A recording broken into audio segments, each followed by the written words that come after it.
بسم اللہ الرحمن الرحیم۔ شروع کرتی ہوں اللہ کے نام سے جو نہایت رحم کرنے والا ہے۔ جنت کے حسین منظر۔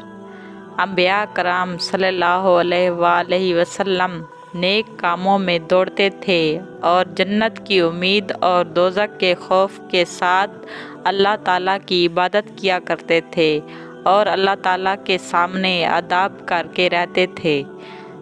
جنت کو 3 حضرات کا شوق ہے۔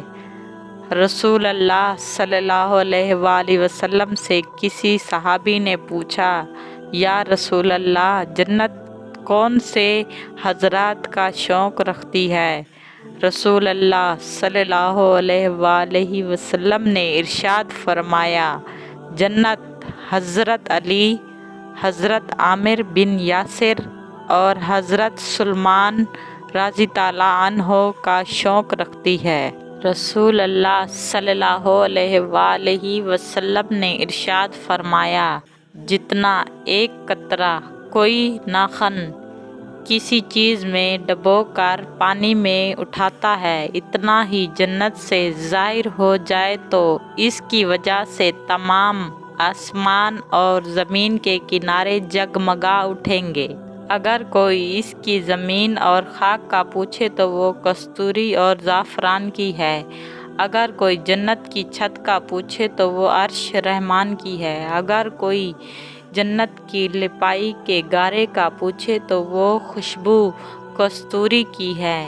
اگر کوئی جنت کی عمارت کا پوچھے تو اس کی ایک اینٹ چاندی کی ہے اور ایک سونے کی ہے۔ اگر کوئی جنت کے درختوں کا پوچھے تو ان میں سے ہر ایک درخت کا تنہ سونے اور چاندی کا ہے اور نہ کہ لکڑی کا۔ اگر کوئی جنت کے پھل کا پوچھے تو مٹکوں کی طرح بڑے بڑے ہیں، جاگ سے زیادہ نرم اور شہد سے زیادہ میٹھے ہیں۔ اگر کوئی جنت کے پتوں کا پوچھے تو وہ ایک باریک اور نفس پاشوک سے بھی تنہا درجے کے حسین ہیں۔ اگر کوئی جنت کی نہروں کا پوچھے تو کچھ نہریں دودھ کی ہیں جن کا ذائقہ بہت قسم کا ہے، اور کچھ نہریں شراب کی ہیں جو پینے والوں کے لیے خوب لذتوں کی ہوگی۔ کچھ نہریں صاف ستھری شہد کی ہیں۔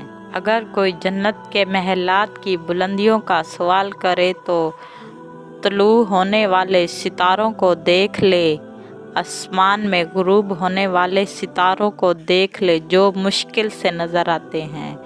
اگر کوئی اہل جنت کے لباس کا پوچھے تو وہ ریشم اور سونے کا ہوگا۔